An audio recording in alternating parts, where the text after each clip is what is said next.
Now for the cat, we will need the square paper. We will fold it diagonally.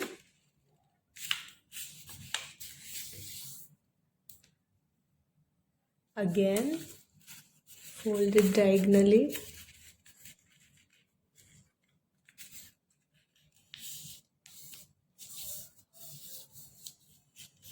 And then unfold, and we will fold it from the center.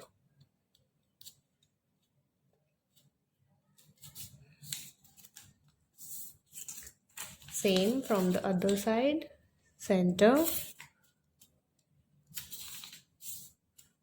and then we will fold this part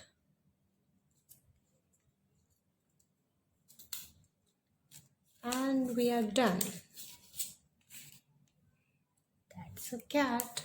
Now let's draw the eyes and nose.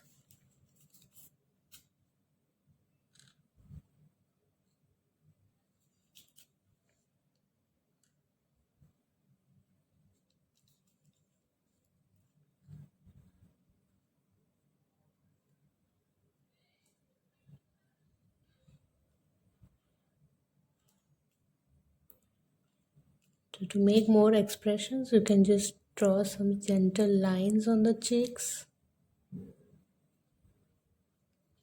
So that's a cute, happy cat.